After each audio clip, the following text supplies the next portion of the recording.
pourquoi réussir une cavale est impossible. Ça pourrait vous servir à... Ça pourrait servir à quelqu'un dans le chat un jour ou l'autre de partir en cavale. Alors moi les premières notions de cavale que j'ai eues dans ma vie, c'est Prison Break. Prison Break les gars, quand ils s'évadent de Fox River quand même, c'est un moment fort de notre vie. C'est vraiment... Flash spécial. 2 hommes sont actuellement recherchés par toutes les unités de police. Merci à Geoffrey. Survenu dans la nuit au port du Havre. Un homme a été retrouvé mort sur place et près de 150 kg de cocaïne aurait disparu. Les enquêteurs privilégient la piste d'un règlement de compte lyonnais. Aujourd'hui c'est quasiment impossible de réussir à faire une cavale. C'est pour ça que je vous dis que Xavier Dupont-Ligonnès il est mort. Narcotrafic. Demain bêta de MW4, demain on stream sur le jeu. Je vous le dis, demain on va se tuer. Dans le respect, on va se tuer. Là, on a 2 options. Soit on se rend, soit on réussit la cavale parfaite. Alors on a analysé la fuite des plus grands fugitifs de France pour comprendre ce qui leur a permis de disparaître, mais surtout les erreurs qui ont fini par les trahir. Et pour ça, j'allais dire que des légendes, mais vraiment pas. J'allais on va vraiment me tromper. Cavale en seulement 4 paliers. À chaque étape, il y a des règles à respecter. Et si tu en brises une seule, impossible de passer au palier suivant. Le but bien sûr, c'est que ta cavale dure le plus longtemps possible. Alors si tu veux savoir comment disparaître pour de bon, on est parti dans 3, 2, 1, bon visionnage. Bon déjà faut pas d'iPhone. Les premières heures, c'est le moment le plus chaotique. L'adrénaline coule à fond dans tes veines et tu n'as pas encore les idées claires. C'est exactement là que la majorité des fugitifs font leurs premières erreurs. Celles qui vont les trahir sans même qu'ils ne s'en rendent compte. Et la première qui est la plus évidente... Je sais c'est quoi la première erreur. Première erreur. Ouais, bref, la scène que je voulais, c'était pas faire d'erreur dès que tu sors. Bah, le disjoncté, ils lui ont dit va chercher la clé de la voiture dans la poubelle et tout. Il est parti et tout, chercher la clé et tout. Et en fait, la clé, bah, elle était dans les mains de Lincoln Burrows et tout, quoi. Après, après il s'est fait bien niquer, quoi, et tout. Et après, il a volé le vélo à une gamine et tout. Alors tu lui fous le feu, tu l'allumes au marteau ou tu le balances, mais tu t'en débarrasses. Et ça, c'est pas négociable. Et le mode avion, tu oublies parce que même éteint, certains modèles continuent d'émettre des signaux si la batterie est accessible. Alors j'espère que tu t'en es vite occupé parce que les flics sont à tes trousses et ils sont bien plus proches que tu ne le crois. On est à la DIPJ, la direction interrégionale de la police judiciaire, et un OPJ court dans les couloirs puis fracasse la porte de son bureau. Il se jette sur son ordinateur pour se connecter au logiciel officiel d'instruction pour ouvrir une enquête. Il tape d'une main sur son clavier pendant que l'autre décroche son téléphone pour appeler le procureur de la République. C'est lui qui va superviser toute la procédure. Et son premier réflexe, c'est de contacter les opérateurs téléphoniques pour activer la géolocalisation de ton téléphone en temps réel. Et s'il a émis un signal dans les 30 minutes, les antennes relais triangulent ta position avec une précision de 50 à 300 mètres. Mais si tu as un passé judiciaire compliqué, tu prends sans le savoir encore plus de risques. Alors ne fais surtout pas comme Mohamed Amra. La cavale de Mohamed Amra a, elle, duré 9 mois, ce qui est extrêmement long. Que s'est-il passé pendant ces 9 mois? Quand Amra Putain, la gueule de con. repéré, comment les enquêteurs ont-ils fini par retrouver sa trace? Parce qu'avant son évasion, le criminel surnommé Lamouche était encore ultra actif dans l'illégal, même derrière les barreaux. Les surveillants avaient saisi 9 téléphones dans sa cellule à la prison de la Santé. Et chaque appareil a ensuite été épluché par la police. Les autorités enregistrent tous les numéros contactés, les pseudos utilisés sur des messageries cryptées comme Signal ou Telegram, ou encore les profils de ses complices. Résultat, des dizaines de lignes sont placées sur écoute. Puis en croisant les écoutes avec les données des antennes téléphoniques, il remarque quelque chose d'étrange. Plusieurs cartes SIM s'activent régulièrement autour d'une maison, et une d'entre elles attire leur attention. Une ligne ultra discrète, presque silencieuse, mais toujours reliée aux personnes clés de sa cavale. À ce moment-là, grâce à des semaines de planques et d'analyses techniques, les enquêteurs sont sûrs, ils tiennent la bonne ligne. Le trafiquant de drogue Mohamed Amra s'était évadé. La cavale de l'ennemi public numéro 1 a duré 9 mois jusqu'à son arrestation 9 mois, c'est long. en Roumanie. Et si Mohamed Amra avait été plus vigilant avec ses téléphones, il serait sûrement toujours en Roumanie en train de courir. Mais comme tu as bien suivi la première règle, tu viens de gagner de précieuses minutes. Et la deuxième erreur à ne surtout pas faire, c'est d'en profiter pour aller chercher des affaires chez toi. Ton appartement est déjà surveillé, mais pas seulement. On n'est même pas 2 heures après le déclenchement de l'alerte que des effectifs sont déjà en place. Ouais, la mouche il ressemble un peu à côté, c'est vrai, c'est sa version maléfique. Au commissariat, et les flics ne chôment pas. Ils établissent ce qu'on appelle une cartographie sociale du fugitif. Famille directe, ancien co-détenu, pote d'enfance, chacun de tes contacts devient un point de surveillance potentiel. Mais comme dirait Brad Pitt dans le classique World War Z, Movimiento es vida. Movimiento es vida. alors tu dois bouger vite et bien.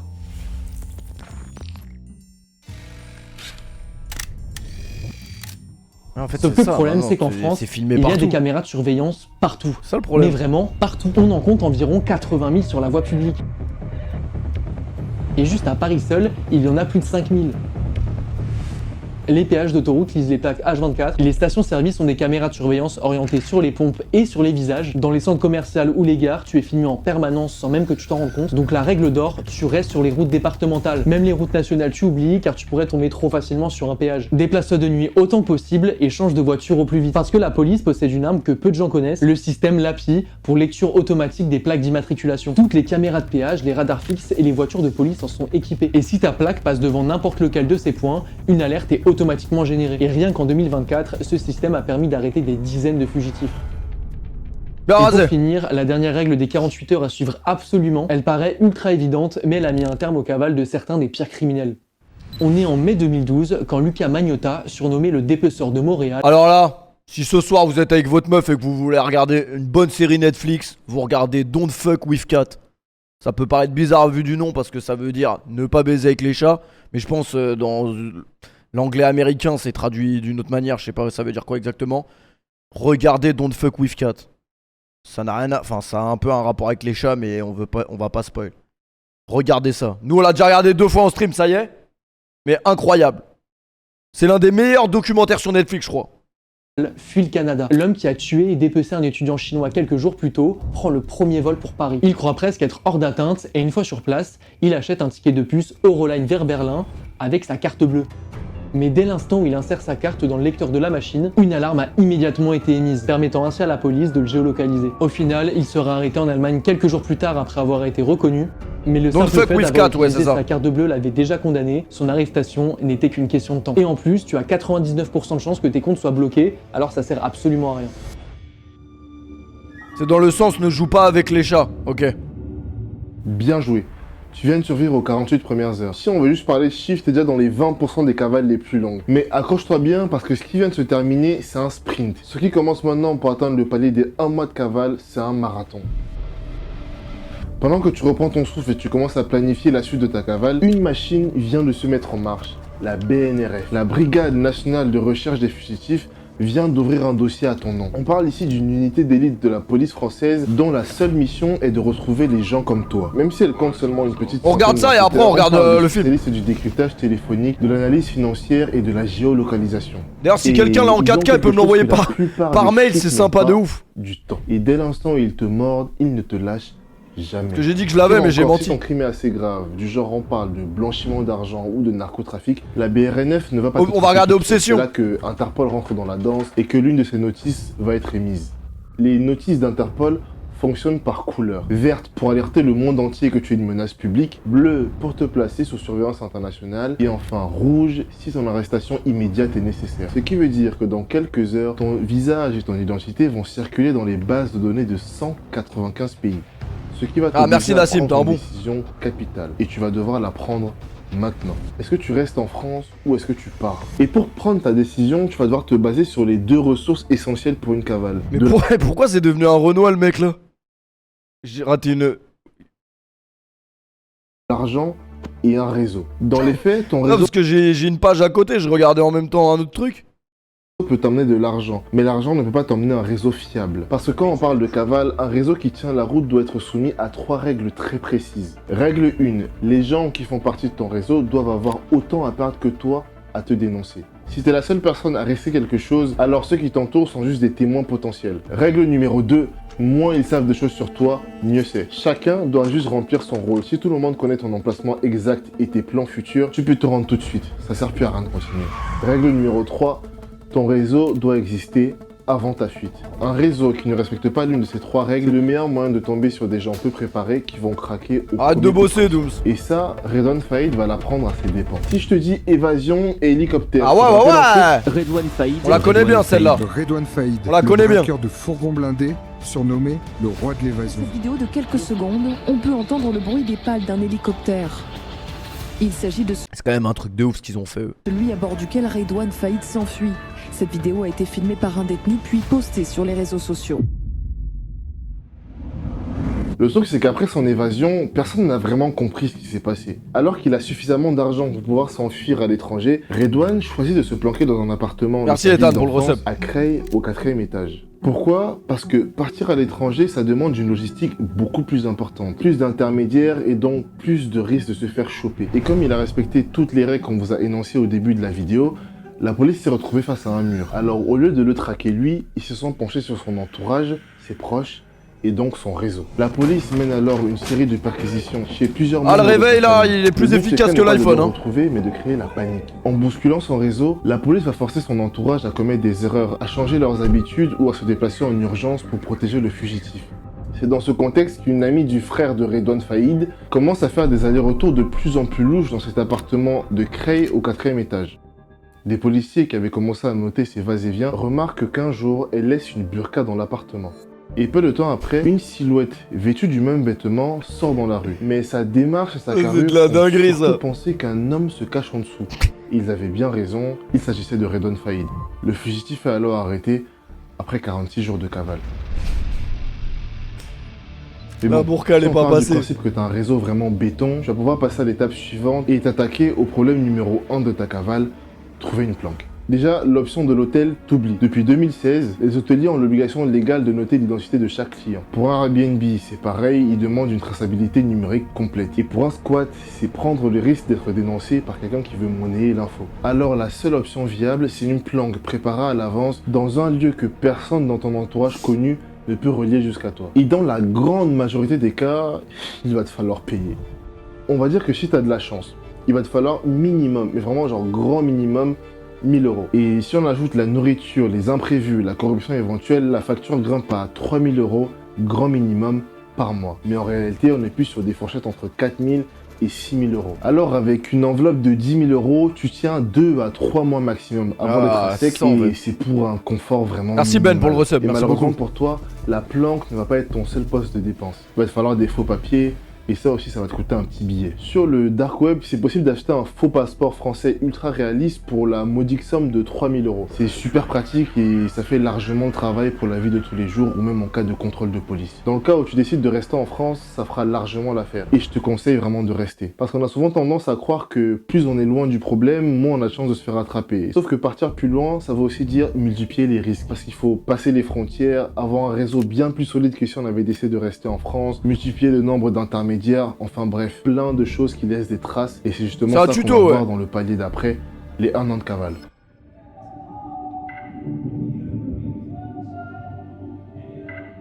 Bravo, tu viens de passer les 1 mois de cavale. Tu fais officiellement partie de l'élite des fugitifs. Mais pour passer le palier des 1 an, il y a une question à laquelle tu devras répondre. Est-ce que la France est assez grande pour te cacher ? Parce que si tu es un inconnu, sans visage reconnaissable ou pression médiatique, rester en France peut encore avoir du sens. Mais si la police ne cherche pas seulement... J'espère il va parler de Jean-Pierre Trébert. Jean-Pierre Trébert, c'est un mec, il est resté en cavale pendant des mois. Pendant des mois, il nous disait, ouais, Jean-Pierre Trébert, c'est un chasseur, il est connu pour connaître la forêt mieux que sa poche. Pendant 6 mois, ils ont fouillé toutes les forêts possibles et inimaginables. Au final, il s'est fait péter chez son ex. Genre dans la même ville où il le recherchait à la base. Pendant 6 mois, ils nous ont parlé de forêt, de trous, de taupes, de trucs. Au final, il était dans un appart. Fugitif mais une personnalité publique, alors rester en France est beaucoup trop risqué. Et une personne que tu connais bien l'a très vite compris, Karim Zenoud, plus connu sous le surnom de la Crime. La Crime, hein?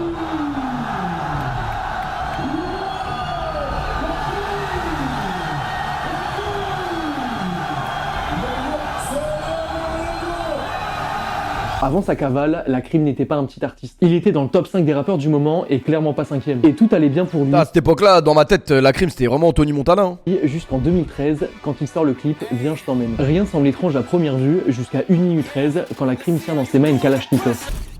Et non, c'est pas une réplique. Des enquêteurs affirment avoir retrouvé ses empreintes sur des chargeurs de l'arme, et la justice française va vraiment, mais vraiment pas kiffer. En mars 2015, le tribunal correctionnel de Marseille juge coupable Karim Zenoud de détention d'armes. Le rappeur est alors condamné à 3 ans de prison ferme, sauf qu'au moment du délibéré, la chaise du prévenu est vide. La Crime s'est volatilisée. Un mandat d'arrêt lancé contre lui, sa cavale commence.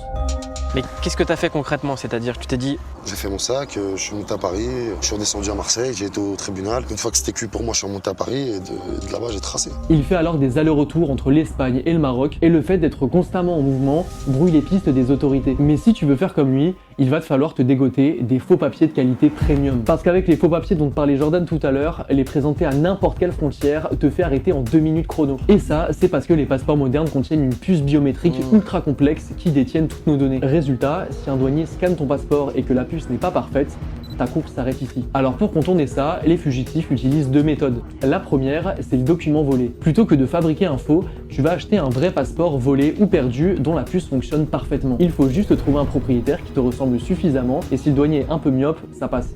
En vrai, ça paraît vraiment cramé dit comme ça, mais ça marche vraiment. Par contre, avant ça, il va falloir que tu vérifies si le passeport a été déclaré volé par son propriétaire. Parce que si c'est oui, il va être inscrit dans la base de données d'Interpol. Et dès qu'il sera scanné, une alerte sera donnée, même si la puce est valide.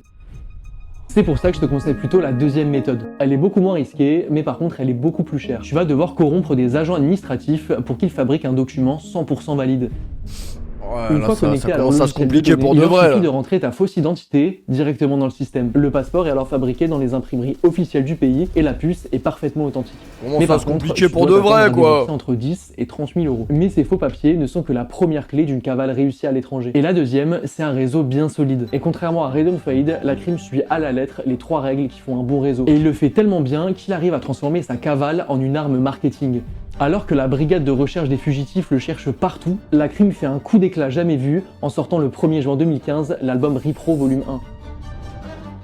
1. L'artiste est toujours en cavale, recherché par toutes les polices d'Europe, mais sa J'avoue ça c'est incroyable quand même, respect pour ça. voix résonne partout à la radio. Il va même encore plus loin en accordant des interviews flash où l'adresse de la planque est donnée au dernier moment. On est où là? Mystérieux aussi ouais il avait fait ça. Donc on n'a toujours pas le droit de le dire? Non. Parce que la condition pour qu'on fasse cette interview, on avait rendez-vous au Maroc, on a pris une voiture, on t'a suivi, et là on est après 2-3 heures de route et tu veux toujours pas nous dire où on est? Non. D'accord. Physiquement, la crime est introuvable, mais médiatiquement, il n'a jamais été aussi présent. Mouloud il a cafou je pense. Pourtant, 6 mois plus tard, le 9 novembre 2015, la crime décide de mettre un terme lui-même à sa cavale. En pleine journée, il marche dans les rues de Fréjus, pousse la porte du commissariat et il se rend. Pourquoi? Tout simplement à cause de l'usure. Et sur le papier, il aurait pu vivre en cavale toute sa vie. Sauf que vivre loin de sa femme et de sa famille, pour lui, c'est absolument insupportable. Être en planque aux 4 coins du monde, changer d'adresse et d'habitude constamment, pendant qu'en France, la police met la pression à ta famille, sans parler de la peur de se faire